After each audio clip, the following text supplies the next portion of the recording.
민주통합당 익산시 출신 김현근 의원입니다. 존경하는 추진호 의장님, 선배 동료 의원님 여러분, 그리고 김한주지사, 김승환 교육감을 비롯한 관계공무원 여러분, 이 세상 부모 중 아이를 키우면서 아이 때문에 울지 않은 엄마는 없다고 합니다. 자치단체의 민원은 폭언과 고성이 오가는 반면 학교 민원은 눈물로 시작해서 사과로 끝나는 성격의 것이 대부분입니다.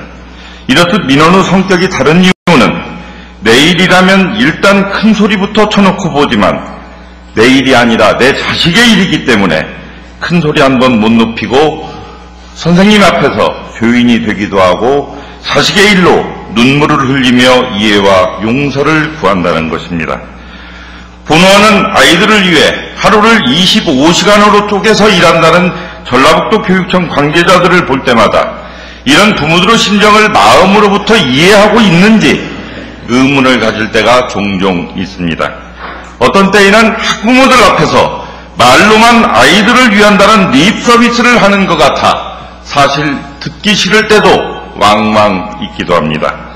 오늘 이 자리를 통해서 혹여라도 그동안 학부모가 흘리는 눈물이 피곤한 눈물일 뿐이고 귀찮은 민원인으로 생각하지는 않았는지 성찰해봤으면 하는 바람을 가져봅니다.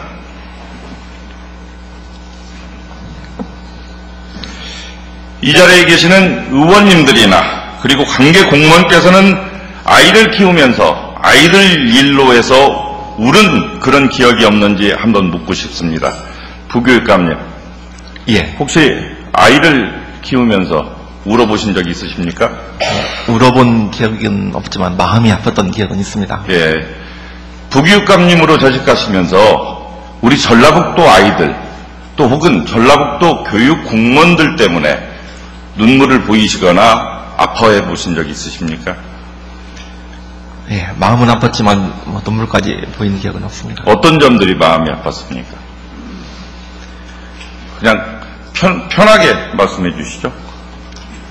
이제 학교 요즘 사회적 이슈가 되고 있는 학교 폭력 관련해서 이제 단위 학교에서 이제 조치가 이루어집니다만 그게 우리 도교육청의 행정심판으로 올라오고 하는 때도 있습니다. 그때 그 부모님들이 그 가해자 부모든 피해자 부모든 같이 눈물을 보이면서 이렇게 논의하는 과정에서 특히 마음이 아팠던 기억이 있습니다. 우리 교사들은 세상이 험해져서 아이들을 지도하기 어렵다고들 합니다.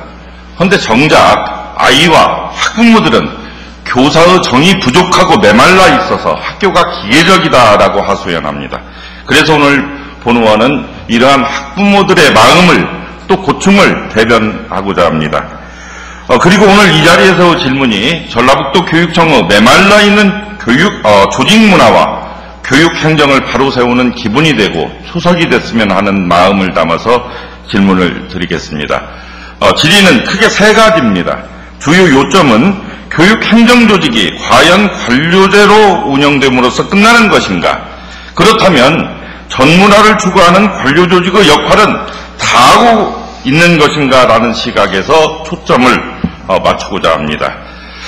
그리고 분명히 잘못된 행위는 바로 잡아야 된다고 생각합니다. 오늘 본의원이 제기하는 문제에 대해서 우리 교육청에서는 잘못한 것을 진솔하게 인정하고 앞으로를 위한 각오와 다짐을 듣는 그런 소중한 자리가 되었으면 합니다.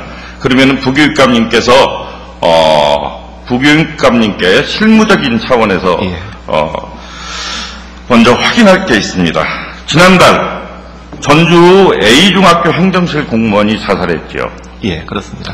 37살의 꽃다운 나이에 사랑하는 아내와 6살의 딸아이를 둔 채 영영 돌아오지 못할 길로 가고 말았습니다. 이 청년의 희망이 안정적인 가정생활을 추구하는 것이라고 합니다.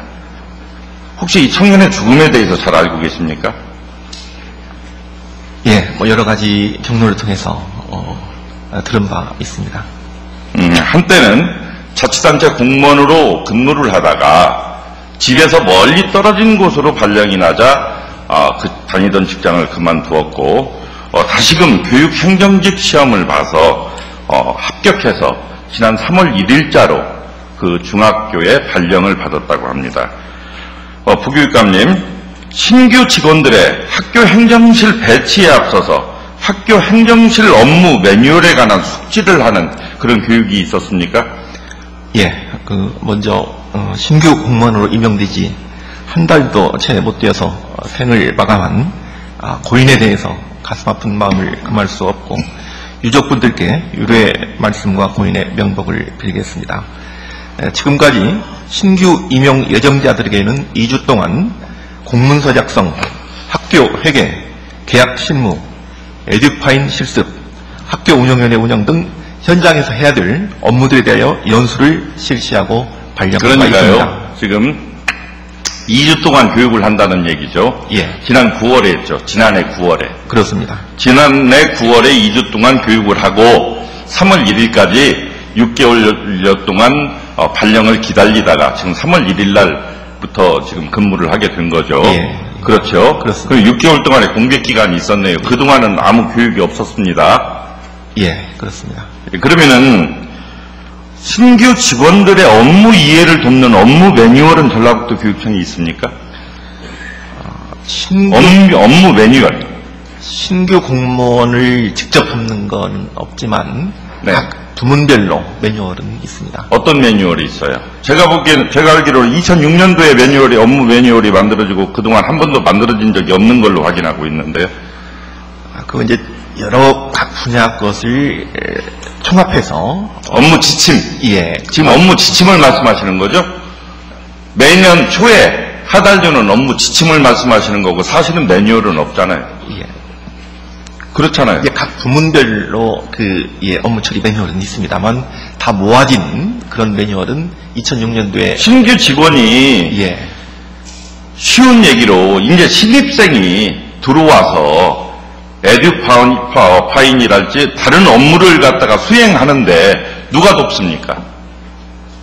그렇지 않아요? 2주 동안의 교육을 받는다라고 하지만 옆에서 자꾸 그 업무를 도와주고 또 옆에서 조언해주고 하는 그런 조력자들이 있어야죠. 저는 행정실장이 그런 역할을 해야 된다고 봅니다. 행정실장이? 예. 그러니까 사실은 신학기가 시작되는 시기에 행정 업무에 대한 숙지 없이 바로 행정실로 투입됐다라고 해도 과언이 아니네요. 구체적인 현장 실습과 같은 인턴 과정과 같은 그런 과정은 없었다. 이 학교에 행정실장이 6급 공무원입니다. 7급 공무원도 있었죠. 예, 있다가 승진해서 아니 7급 공무원은 휴직 상태입니다. 예. 예, 휴직 상태. 그러니까 9급 공무원이 들어와서 그 7급의 일을 다 하는 거죠. 그렇지 않겠어요? 어렵지 않겠습니까? 예, 업무 인계 인수를 받았을 걸로 봅니다. 업무 인수인계를 그러면 정확하게 완전하게 받았다라고 보고 받으셨습니까? 본인이 발령받은 3월 1일자 이전에 예.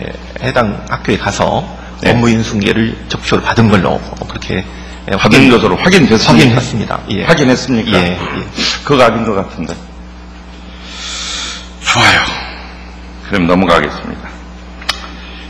본의원이 확인한 바에 따르면 이 청년의 경우 업무 범위가 모호해서 지금 본의원이 들고 와 있는 게 이 청년이 업무를 보면서 메모한 지금 메모장입니다. 예. 근데 이런 걸 조력을 받고 업무 인수인계를 받았다고 한다면 이렇게 메모했을 리가 없겠죠. 또 3월 7일 날에 할 일을 보니까 11가지가 나열이 돼 있어요. 혹시 이런 거 보셨습니까? 그 메모장이 있다는 얘기는 들었습니다만 제가 직접 확인은 못했습니다. 여기에 보면은 무수하게 물음표가 많이 있습니다.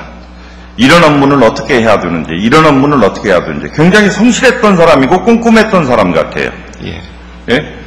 그리고 이분이 3월 7일 날, 아니 3월 11일 날 전임 근무자한테 연락을 합니다. 혹시 학교에 언제 들려주십니까? 라고. 그런 걸 보면은 제대로 업무 인수인계를 받지 않았다라는 느낌이 와요. 또 이 직원이 근무한 지 한 20일 지난 22일 날 사직서를 제출한 것으로 알고 있습니다. 혹시 여기에 대해서는 보고를 받으셨습니까? 사직서를 제출한 건 아니고요. 그 3월 21일 날 저녁에 행정실장한테 휴대폰 문자 메시지로 사직을 해야 되겠다 하는 사직 의사를 밝힌 걸로 확인했습니다. 그 다음에는 전혀 보고를 못 받으셨습니까? 그 다음 날은 결근을 했고요. 목요일 날 그런 이제 통보가 있었고, 금요일 날 정확하죠. 지금 부교사님이 말씀하시는 게 정확하죠. 예. 3월 22일 날 결근을 했고, 결근했습니다. 3월 21일 날 문자 메시지로 그렇습니다.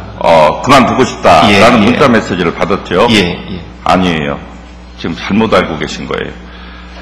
제가 확인한 바에 따르면 3월 22일 날 이 직원이 7시에 학교에 나가서 사직서를 행정실장 책상 위에다 올려놨습니다. 그리고 그날 8시 6분에 정확하게 그 행정실장한테 제 사직서를 실장님 책상 위에다 올려놨습니다. 죄송합니다. 라고 하는 문자 메시지를 보내요. 제가 확인했습니다. 제 눈으로. 근데 왜 그렇게 보고할까요? 아니, 받았으면 받았다라고 하고 그걸 반려했으면 반려했다라고 하는데 왜 사직서를 낸 것을 안 냈다라고 그렇게 할까요? 그리고 그 사람은 이미 이 세상 사람이 아닙니다. 하지만 그 당시에 문자 메시지 보낸 기록을 지금도 있어요. 왜 그랬을까요? 왜 받았는데 안 받았다고 했을까요? 이상하지 않아요? 예. 이상하죠? 예. 그러면은 아무것도 아니라 그렇게 보고했을까요? 제가 정확하게 8시 6분경에 카톡으로 죄송합니다라고 하는 문자 메시지를 보냈어요. 그리고 25일 날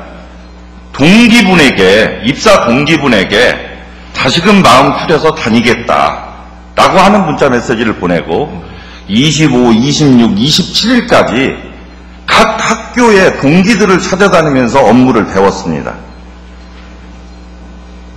그 문자 메시지도 본인이 확인을 했어요. 다만 사고가 있은 28일 날 아쉽게도 그런 문자 메시지가 한 건이 없어요. 3월 28일 날 오후 7시경에 아내한테 문자 메시지를 보냅니다. 짤막하게. 그리고 생을 마감합니다. 근데 이런 것들을 보면은 일련의 교육청에서 지금 그 직원 죽음과 관련해서 여러 가지 것을 보면은 잘못 알고 있거나 제대로 알려고 하지를 않는 것 같아요. 그러지 않아요? 왜 이를테면은 사직서를 냈는데 받았으면 받았어 돌려줬다라고 하면 되는데 왜 사직서를 받지 않았다라고 할까요? 그런 적이 없다라고 할까요? 정작 사직서는 3월 22일 날 제출을 했다라고 지금 기록에 나와 있어요. 혹시라도 강압적인 업무 지시가 있었는지 확인할 수 있습니까? 지금이라도? 아마 그 사실은 제가 확인 아직은 못했고요. 그 직원이 쓰던 컴퓨터 지금 그대로 있나요? 손 안 대고? 아마 있을 걸로 생각이 듭니다. 뭐 안에 내용을 지우거나 그런 적이 없나요? 뭐 그럴 이유는 없다고 생각합니다. 그렇다고 한다면 그걸 저한테 확인시켜 주십시오. 그 컴퓨터가 상당히 중요한 것 같아요. 그 컴퓨터를 보면은 그 직원이 어떤 업무를 했고 혹간이라도 거기에 어떤 본인이 할 일이 아닌 업무 내용이 담겨져 있다고 한다면은 그것도 강압적인 업무 지시일 수도 있다라고 생각이 듭니다. 자, 부교육감님, 제가 이렇게 왜 긴 시간 동안 이 얘기를 꺼내냐? 지금 할 일이 많아요. 사람이 죽었습니다. 그것도 교육청이라고 하는 거대한 조직에 그 사람은 하나의 일개 구성원 정도밖에는 안 되겠지만 그래도 우리 가족이었어요. 교육가족, 교육공동체 안에 포함되어 있던 사람입니다. 이런 사람이 업무 스트레스로 죽었건 아니면 개인적인 사유로 죽었건 간에 거기에 대한 해명은 우리 교육청에서 저는 적극적으로 해야 된다고 생각합니다. 그래서 이건 업무 스트레스가 아니었다라고 한다면 업무 스트레스가 아니었다라는 것도 교육청에서 확인시켜줘야죠. 그것 또한 모든 행정공무원들이나 그 유가족들에 대해서 조직을 이끌고 있는 우리 교육감님이나 부교육감님이 해야 될 일이라고 생각합니다.